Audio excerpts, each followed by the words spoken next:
It's rain-wet streets, it's nights like this with fog rolling in, cars, faceless people going by doing the things that they're doing. There's something kind of hypnotic about it. That's when I get inspired to carry what these streets are like, what the city is like, the mysteries, the stories, the thousands and thousands of people that you pass that are going by as shadows in this wet, cold, dangerous environment. I wanted to grab that. I wanted to take it into the future, and where I took it was Cyberpunk. What I loved was the fact that it was a combination of dystopian society, a lot of technology, with this really great overlayer of almost film noir. In a cyberpunk world, I realized real soon, was a world where people had the technology but didn't fundamentally change the fact that there was a lot of treacherous, nasty behavior, large weapons, and a lot of sort of serious danger all about. The important part in Cyberpunk is just that. It's not the technology, it's the feel.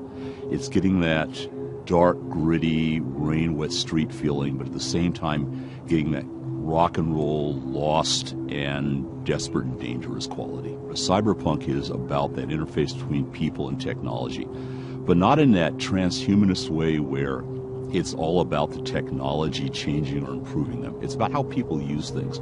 There's a great Gibson saying, the street finds its uses for things. And that's what Cyberpunk is about. Cyberpunk isn't about saving humanity, it's about saving yourself. We've approached doing it as a video game numerous times before. We have fought to find somebody who was enough of a fan of the world and the game to not want to go change it around or to stick a label of Cyberpunk on it and then do something totally different. And so when CDPR approached us, what we realized really rapidly was these guys are fans. These guys know the material. They're quoting things back to me I've forgotten. So they got it. And that's an important thing. You have to be able to understand why this world exists. They're dragging my butt all the way over to Poland several times a year. We're excited because there is a really strong element of cross-pollination. There's a really strong element of cooperative building going on. And that's really great. Cyberpunk 2020 was about early Cyberpunk. It was a world in which people didn't know a lot about what the tropes were, the feel for it. The great part about 2077 is that it's a mature form of that. We're basically able to progress a larger arc. You're going to get to see the outcomes of things that we started to talk about in the Fourth Corporate War.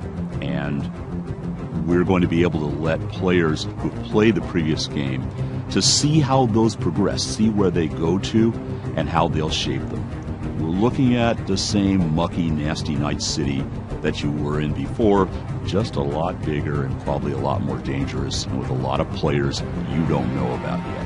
2077 is about the cyberpunk you thought you knew, scaled up, bigger, badder, stranger. It's the visual component that the frozen pictures we would put in the books can't give you. It's the sound, it's the feel, it's the movement. 77 is going to be about being there. We've gone through a long, long journey, all of us. Those of you who have been fans have waited for us to get the right game together at the right time, the right team.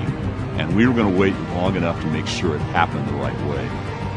Cyberpunk 2077 is going to be the right way. And I can't wait to play it. And I'm hoping you guys will want to play it as much as I want to play it. Because it's going to be a hell of a ride.